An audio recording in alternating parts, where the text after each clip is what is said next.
ঘুম হয়নি বুঝি? ঘুম একটা সময় আসতো, এখন মনে হয় ঘুমের চেয়ে গভীর জিনিসও আছে, এমনকি মৃত্যুও। এ কি বলছেন? এমন কিছু দেখেছেন নাকি? হ্যাঁ, এক জায়গা ছিল, মাটির তলায় কিছু এমন জেগেছিল যা বেঁচে ছিল অথচ বাঁচার মতো ছিল না। কি বলছেন? আবার কি অপদেবতা? কোথায় ছিল জায়গাটা? গড়পেটুয়া, বাঁকুড়ার লালমাটির এক গাঁ। ভেবেছিলাম সাধারণ ঘটনা, কিন্তু সেদিন আমি নিজের ছায়াটাকেও বিশ্বাস করতে পারিনি। আচ্ছা বলুন, কি কি হয়েছিল সেখানে? একজন স্কুল শিক্ষক চিঠি লিখেছিলেন, বলেছিলেন গ্রামে রাত হলেই কেউ কেউ নাকি উধাও হয়ে যায়। পরদিন তারা ফিরে আসে, কিন্তু বদলে যায়। মানে বদলে যায় মানে কি? চেহারাটা প্রায় এক, কিন্তু মুখে অদ্ভুত চাপ, গলার স্বর মোটা, আর চোখ যেন গভীর কোনো গর্ত। আপনি গিয়েছিলেন? হ্যাঁ, আর গিয়েই বুঝলাম। ওরা বলেছিল, আপনাকে তো আমরা আগেও দেখেছি। ভাবো তো কিশোরী, আমি প্রথমবার যাচ্ছি, অথচ তারা বলছে আমাকে নাকি আগেও দেখেছে। তা কি করে হয়? সেই প্রশ্নটাও আমিও করেছিলাম, কিন্তু উত্তর পেলাম এত রাতে, যখন আমি নিজে মাটির নিচে নামলাম। আপনি নিজে?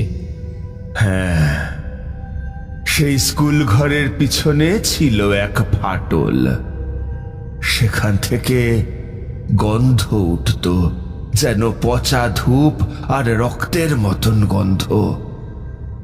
আমি নামলাম, আর তারপর তারপর তারপর ছিল এক অন্ধকার রাজ্য, যেখানে মানুষের মতো দেখতে ছায়ারা হেঁটে বেড়ায় আর হঠাৎ হঠাৎ হেসে ওঠে।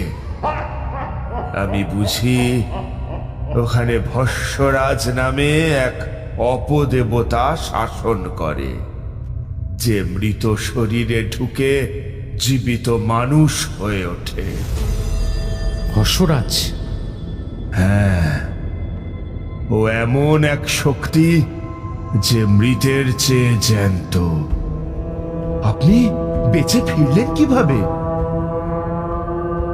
মাটির নিচে যারা বেঁচে থাকে তারা মরার চেয়েও বেশি জেদি হয়। সেবার আশ্বিন মাস পড়তেই আকাশে কুয়াশার পর্দা নামতে শুরু করেছিল। সন্ধ্যার বাতাসে ধূপের গন্ধের সঙ্গে মিশে থাকত কোথাও যেন একটা অদৃশ্য ক্লান্তি। কলকাতার শহুরে হট্টগোল থেকে দূরে আমি তখন কিছুদিন একটা নির্জনতায় থাকতে চেয়েছিলাম, আর সেই সময়ই হাতে এলো চিঠিটা। পুরনো কাগজে লেখা, হিজিবিজি হাতে আঁকা অক্ষরে। চিঠির খামের গায়ে লেখা ছিল, শ্রী তারানাথ তান্ত্রিক মহাশয়, ব্যক্তিগত ও জরুরি। পাঠক, গড়পেটুয়া হাই স্কুল, বাঁকুড়া। আমাদের গড়পেটুয়া গ্রামে অদ্ভুত কিছু হচ্ছে। লোকজন রাতে হঠাৎ উধাও হয়ে যাচ্ছে। সকালে তারা ফিরছে ঠিকই, কিন্তু তারা যেন বদলে যায়। তারা যেন আর নিজের মধ্যে থাকে না। তাদের চোখে আলো নেই, তাদের মুখে হাসি নেই, আর গলার স্বরও যেন কেমন অন্যরকম। গ্রামের প্রান্তে যে স্কুলটা তৈরি হয়েছে সেটা এক পুরনো কবরস্থানের জায়গায়। আমরা জানতাম না। আমি নিজে সেই স্কুলের শিক্ষক। বিশ্বাসঘাতকতা করেছি জেনে এখন এখন খুব কষ্ট হয়। দয়া করে আসুন মহাশয়। যত দিন যাচ্ছে আমাদের আপনজনদের মুখেও ভয় দেখতে পাই। বিনীত, গিরিজা বাবু, সহকারী শিক্ষক, গড়বেটুয়া হাই স্কুল। দুদিনের মধ্যেই আমি রওনা হলাম। লাল মাটির ধুলো উঠছে পথ জুড়ে। বাঁকুড়ার উঁচু নিচু জমি পেরিয়ে সন্ধেবেলায় যখন গড়পেটুয়ার সীমানায় পৌঁছই, তখন সূর্য প্রায় অস্তমিত। গ্রামের পথ ধরে এগোতেই দেখা হলো এক মাঝবয়সী লোকের সঙ্গে। গায়ে ধুতি, কাঁধে গামছা, চোখে সন্দেহের ছায়া। আপনি কি শহরের পণ্ডিত? আমাদের মাস্টারমশাই আপনাকে ডেকেছে। হ্যাঁ, গিরিজাবাবুর চিঠি পেয়েই এসেছি। আপনার আগমনের খবর পুরো গ্রামেই ছড়িয়েছে। অনেকে ঠিক ভালো চোখে দেখছে না, তবে মাস্টারমশাই বড় ভালো লোক। আসুন আসুন, আপনাকে পৌঁছে দিই। গিরিজাবাবুর বাড়ি গ্রামের এক কোণে। ছোট মাটির ঘর, কাঠের বারান্দা। আমাকে দেখে দরজা খুলেই মাথা ঝুঁকিয়ে বললেন, আপনি সত্যি এসেছেন? আমি ভাবিনি যে আপনি এত তাড়াতাড়ি আসবেন। আপনার চিঠির ভাষা এতটাই ভয়াবহ ছিল আর বসে থাকতে পারলাম না। দেখুন, আমি একটা ছোটখাটো স্কুল মাস্টার। ওসব তন্ত্রমন্ত্র জানি না, কিন্তু আমি জানি এই গ্রামে কিছু একটা হয়েছে, বুঝলেন? ভয়ানক কিছু। কি ধরনের ঘটনা? গত 1 মাসে 4 জন নিখোঁজ হয়েছিল। আমরা ভেবেছিলাম হয়তো হারিয়ে গেছে, বুঝলেন, কিন্তু না। দিন 2 পরে তারা আবার ফিরে এলো, কিন্তু মুখে যেন একটা অদ্ভুত ফ্যাকাশে ভাব, গলায় কেমন যেন কর্কশতা। আর আর একজন বুড়ো জমিদার তো নিজেকে নিজেই চিনতে পারছিল না। আর কবরস্থানের কথা? স্কুলটা যেখানে রয়েছে ওই জায়গাটা একসময় কবরস্থান ছিল, অনেক পুরনো। ব্রিটিশ আমলের ম্যাপ দেখে জায়গাটা নিষিদ্ধ বলে চিহ্নিত ছিল। আমরা অতটা পাত্তা দিইনি তখন, কিন্তু এখন বুঝছি। আপনি কি জানেন সেই কবরস্থানে কি কোনো অপঘাতে মৃত্যুর কবর দেওয়া হতো? শুনেছি একটা লোক ছিল। লোকটার নাম ছিল ভস্যরাজ। লোকটা শ্মশানে থাকতো, মৃতদেহ পুড়িয়ে ছাই গায়ে মেখে থাকতো। গ্রামের লোকেরা তাকে তাড়িয়ে দিয়েছিল। কেউ বলে সে কবরের ভিতরে নাকি যজ্ঞও করতো, জানেন? ভস্যরাজ? আপনি কি চেনেন নাকি ঠাকুর মশাই? নামটা নতুন নয়। লোকটা মৃতদেহ নিয়ে গবেষণা করত। সে ভস্যরাজ এই নামেই পরে পরিচিত হয়েছিল। আপনি যা বলছেন তাতে কিন্তু ভয় লাগছে। মানে আপনি কি বলতে চাইছেন? মাটির নিচে যদি এখনো সেই ভস্যরাজের অধিষ্ঠান থাকে, তাহলে ওই ফিরে আসা মানুষগুলো আসলে মানুষ নয়। তাহলে এখন আমাদের কি হবে? আগে দেখতে হবে সেই কবরস্থানের মাটি আজও কি জেগে আছে নাকি শ্বাস নেয়, অন্ধকারের মতো নিঃশব্দে। পরদিন সকালে গড়পেটুয়ার ঘন কুয়াশার মধ্যে আমি বেরোলাম, হাতে একটি লাঠি, কাঁধে চাদর। দেওয়ালে লেখা পুরনো পোস্টার, যেখানে স্কুলের নাম লেখা গড়পেটুয়া প্রাথমিক বিদ্যালয়। তার নিচে খয়েরি দাগ। আমি লক্ষ্য করলাম স্কুলের পিছন দিকটা উঁচু বাঁশ ছাড়ে ঘেরা। সেখানে কেউ যায় না, অথচ মাটিতে বেশ কিছু উল্টো দিকের পায়ের ছাপ, যেন কেউ ভিতরে ঢুকেছে কিন্তু বের হয়নি। স্কুলের সামনের চাতালে কয়েকজন গ্রামবাসী বসেছিল। একজন বয়স্ক লোক নাম নিতাই কাকু, একজন যুবক নাম হরিপাল, আর এক বৃদ্ধা কালীমা। এই লোকটা তো আগেও এসেছিল কয়েক মাস আগে, না রে হরিলাল? হ্যাঁ গো কাকা, আমি শপথ করি বলতে পারি এই বদনটা আমি স্কুলের পিছন দিকে একদিন বিকেলে দেখেছিলুম। তোমরা নিশ্চিত? আমি তো এই প্রথম এসেছি পটুয়াপাড়ায়। আপনি জানেন এটা কার কাজ? ভস্যরাজ নামে একজনের কথা শুনেছি। এই গ্রামে কি তার নাম কেউ নেয়? ভস্যরাজ, ও তো শ্মশান ঘাটের লোক ছিল। তোমরা বলেছিলে আমাকে স্কুলের পিছনে দেখা গেছে। কোন দিকটায়? ওই যে ওই বাঁশঝাড়ের পাশে একটা সরু গলি আছে, ওইখানেই সন্ধ্যের সময় ছায়া দেখা গেছিল। পিছনে ফিরলে সে থাকতো নি, সামনে তাকালেই দেখা দিত। ওরে বাবা! তোমরা কখনো ঢুকেছো সেখানে? না রে বাবা, একবার ওখানে একটা কুকুর ঢুকেছিল, তারপর বেরুলো পা মুছড়ে, চোখ অন্ধ হয়ে। ও জায়গা, ওখানে মাটি আর শ্বাস নেয় না, ও কেবল কেবল হা করে গিলতে জানে। তাহলে আজ রাতে আমাকে ঢুকতেই হবে। হ্যাঁ, আপনি কি একলা একলা যাবেন? আমি তো একাই এসেছি এখানে। হয়তো ছায়াও একাই ঘুরে বেড়ায়, কিন্তু তার পেছনে ছায়াহীন কিছু থাকে। আপনি গেলে ফিরবেন তো? ফিরলে তোমরা চিনতে পারবে তো, যদি মুখটা বদলে যায়। এই বলে ওখান থেকে আমি চলে আসি।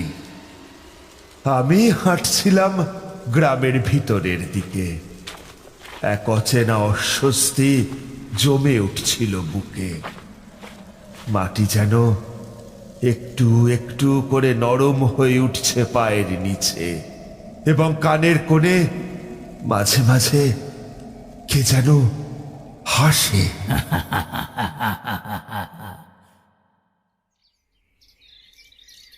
পরের দিন গ্রামের এক কোনায় ভিড় জমতে দেখলাম। ছুটে গিয়ে দেখি এক যুবক মদন মাটির মাঝখানে হাঁটু পর্যন্ত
পায়ের চিহ্ন আর মাটিতে কুয়োর মতো একটা গোল ফাটল রয়ে যায়।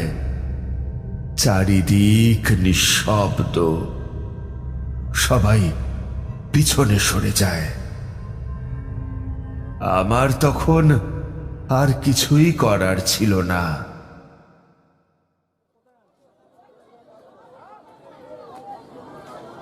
বাজারের মোড়ে মদনকে দেখা যায়। পায়ের ওপর কাপড় ধুলোয় মাখা, গায়ে খয়েরি দাগ, মুখে অদ্ভুত টান। মদন, তুই ফিরে এলি? কোথাও যাইনি তো, আমি তো এখানেই ছিলাম। ওর গলার আওয়াজ শুনেছিস? পায়রা গিলার মতো শব্দ হচ্ছে। মদন, একটা কথা জিজ্ঞাসা করব? তুমি যখন মাটির নিচে ছিলে কি দেখেছিলে? আলো, চারপাশে আলো, আর একটা মুখ নিজের মতোই, কিন্তু কিন্তু উল্টো উল্টো মুখ। তোমার ছায়া কোথায় গেল? ছায়া? ও তো ও তো নিচে রেখে এসেছি। ও আমার চাইতে ভালো শ্বাস নেয়। ছায়াহীন মানুষদের যুগে পা দিয়েছি আমরা, আর তারা যখন কথা বলে সে কণ্ঠস্বর মাটির গভীর থেকে উঠে আসে।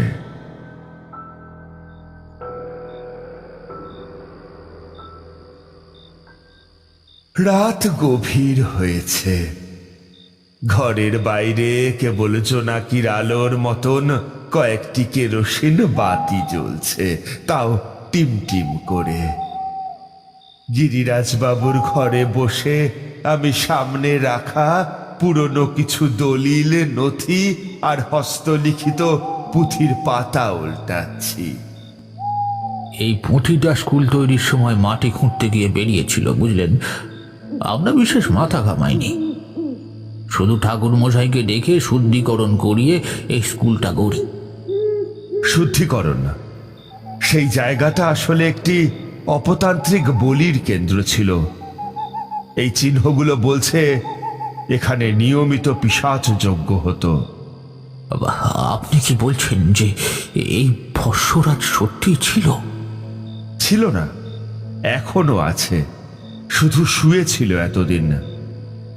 কিন্তু যখন স্কুল তৈরি হলো সেই যজ্ঞচক্রে বাধা পড়ল, আর ভস্মরাজ নিদ্রা ভেঙে উঠল। আচ্ছা, এই ভস্মরাজ আসলে কে? মানুষ না? মানুষ নয়, ব্রিটিশ আমলে এক তান্ত্রিক ঘাতক, নাম ছিল ভস্মরাজ। সে মৃতদেহ পুড়িয়ে ছাই খেত আর বিশ্বাস করত ছায়াহীন হয়ে মানুষকে বশ করা যায়। ব্রিটিশরা তাকে আটক করে, কিন্তু হত্যা করতে গিয়ে ব্যর্থ হয়। শেষে এক ব্রাহ্মণ তান্ত্রিক গোষ্ঠী ওকে জীবন্ত কবর দেয়, যজ্ঞের মাধ্যমে বেঁধে ফেলে। হ্যাঁ, মানে মদন? ওটা মদন নয়? তাকে এখনো মদন বলতে পারেন, কিন্তু ও যা ছিল তা আর নেই। তবে কি পুরো গ্রামটাই? পুরোটা এখনো নয়। ভস্মরাজ ধীরে ধীরে তার আধার রাজ্য তৈরি করছে। মাটির নিচে একটা আলাদা গুহা, যেখানে মৃতদেহ জমিয়ে রাখে, শরীর গড়ছে। স্কুল ঘরের ঠিক নিচেই সেই জায়গা। আমরা নিজের হাতে একটা পিশাচকে জাগিয়ে তুলেছি। শুধু জাগিয়ে নয়, তাকে প্রবেশের পথ খুলে দিয়েছেন। আগে সে বন্দী ছিল, কিন্তু এখন সে গিলে নিচ্ছে। আমি কদিন ধরে রাতের বেলায় একটা কান্না শুনি, মাটি থেকে আসে, ঠিক যেন বাচ্চাদের মতো, আবার আবার বৃদ্ধদের মতো। হ্যাঁ, বড় অদ্ভুত। ওগুলো কান্না নয়, ওগুলো মিথ্যে ডাকা। ভস্মরাজ শিকারের জন্য আত্মার স্মৃতি ব্যবহার করে, যেন মৃত মা, মৃত ভাইয়ের গলা শুনে কেউ কাছে যায়, আর গেলে সে গিলে ফেলে।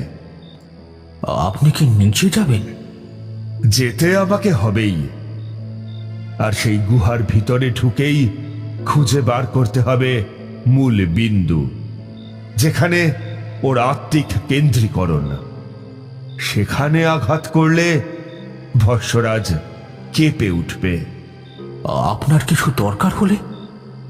মাটির নিচে ঢোকার জন্য কিছু পবিত্র তামা, চন্দন কাঠ আর একটা পুরনো শ্মশানের ছাই, যা এখনো অগ্নিস্পর্শ পায়নি, আর আর একটা আয়না, যাতে মুখ দেখা যায় কিন্তু ছায়া পড়ে না। এই যুদ্ধ এখন ছায়ার সঙ্গে নয়, ছায়াহীনতার সঙ্গে। যাকে কেউ দেখতে পায় না, তবুও সে দখল করে ফেলে শরীর, মন, স্মৃতি আর গ্রাম।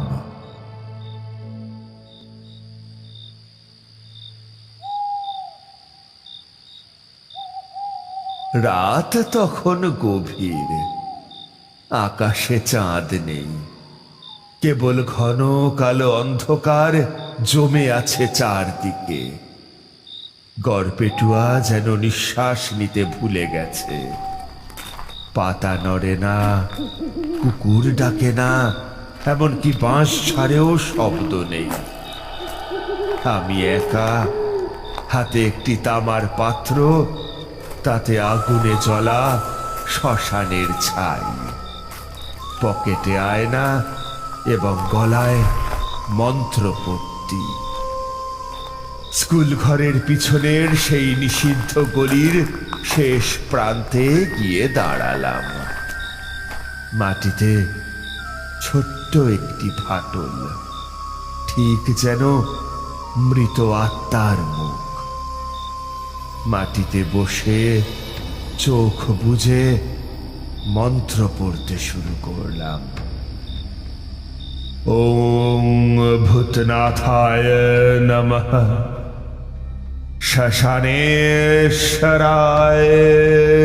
নমঃ, প্রতীচ্ছায়া বিভেদিতন্ত্রং জাগরূক রুধিয়ে স্তম্ভয়। আচমকা মাটি ফেটে যায়, নিচে নেমে যেতে থাকে সরু একটা সিঁড়ি, যেন গিলতে থাকা পাতালের পেট। ধীরে ধীরে নিচে নামতে থাকি। চারদিক শীতল, যেন হাড়ে হাড়ে ঠান্ডা ঢুকে যায়। এক সময় নিচে নেমে আসি এক গুহার মতো জায়গায়। চারপাশে ছড়িয়ে আছে কঙ্কাল, আধ পচা মৃতদেহ, কাঁচা রক্তে ভেজা মাটি। দেওয়ালে আঁকা পিশাচ মন্ত্রের চিহ্ন, ছাইয়ের স্তূপ। গন্ধ এমন যে একবার শ্বাস নিলে মনে হয় ফুসফুসের ভিতরেই এবার পচন ধরবে। হঠাৎ সব আলো নিভে যায়। নিস্তব্ধতার মাঝখান থেকে শোনা যায় একসঙ্গে অনেকগুলো হাসি। কেন এসেছিস? মরতে? মরতে? চলে যা, চলে যা। ভস্মরাজ, জানি তুই আছিস। চুপ থাকা মানে অস্তিত্ব নয়। এবার মুখ দেখা। এক গর্তের ভিতর থেকে কিছু করায়, শিকড় ভেঙে এক জনাকৃতি ওঠে। মানুষের মতন গড়ন, কিন্তু মুখটা শুধুই ছাই। চোখের জায়গায় গর্ত, মুখে দাঁত নেই, কেবল ছাই ঝরে পড়ছে। কেন এসেছিস? পোড়াতে এসেছিস? পোড়াতে নয়, ভেতরটা খালি করতে এসেছি। তুই জানিস না আমি এখন মৃত নই। আমি শ্বাস নেই না, আমি ছায়া ফেলি না, আমি তোরই ছায়া। ওং কালী তন্ত্রচ্ছেদিনী ভুচরত পিশাচ ঘনি গলগল রক্তদায়িনী ছায়াঘনি দেহ বিনাশিনী। ভস্মরাজ ধীরে ধীরে এগিয়ে আসে। তার পায়ের নিচে মাটি কাঁপে না, বরং গলে যায়। চারপাশের মৃতদেহগুলো চোখ খুলে তাকায়। এই মাটিতে আমার শ্বাস, এই কঙ্কালে আমার হাত। আমার নাম নয়, আমি গ্রাম।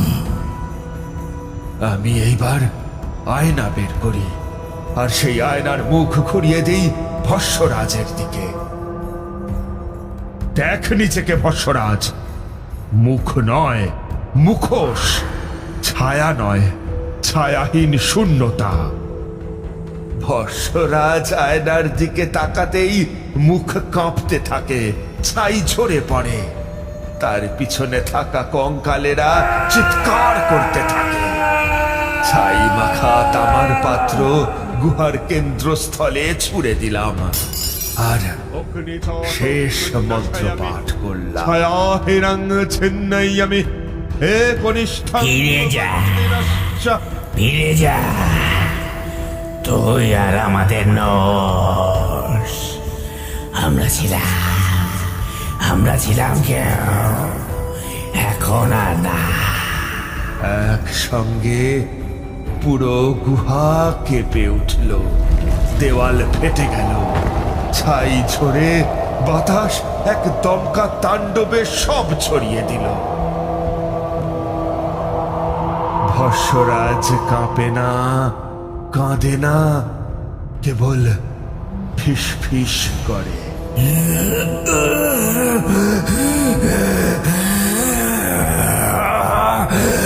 আবার আসবো আমি আসবো। মাটি তো আমারই।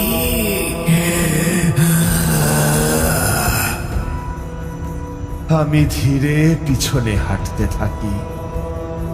পায়ের নিচে মাটি আগের মতোই শক্ত, আর মৃতদেহগুলো এবার নিঃশব্দ, যেন মুক্তি পেয়েছে। আপনি এত সাহস পেলেন কিভাবে? যারা জীবনে বহুবার মৃত্যু দেখেছে তারা একসময় আর ভয় পায় না, বরং মৃত্যুকে চিনে ফেলে। তখন মনে হয় সব থেকে ভয়ঙ্কর জিনিসটা ভয় না থাকা নিজেই।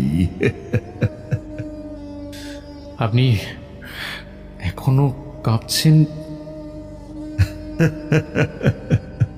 ওটা কাঁপা নয়, মাটির স্পন্দন। কেউ কেউ এখনো নিচে ডাকছে। গড়পেটুয়ার সেই ফাটল হয়তো বন্ধ হয়েছে, কিন্তু এই মাটি, এই বাংলার বহু জায়গায় এমন ফাটল আছে যেখান দিয়ে অন্ধকার ঢুকে পড়ে। তাই বলছেন ভূতেরা এখনো ঘোরে? ভূতেরা নয়, স্মৃতিরা ঘোরে। আর কিছু মানুষ তো জীবিত থেকেও মৃতের মতো হয়ে যায়। তাদের চোখে ছায়া থাকে না, মুখে শব্দ থাকে না। তারা আমাদের মাঝেই আছে, ছায়াহীন, মুখহীন, ইতিহাসবিহীন। আপনার মতো মানুষ না থাকলে তো আমরা বুঝতেই পারতাম না কি ঘোরাফেরা করে চারপাশে। মাটির নিচে যারা বেঁচে থাকে তারা মরার চেয়েও বেশি জেদি।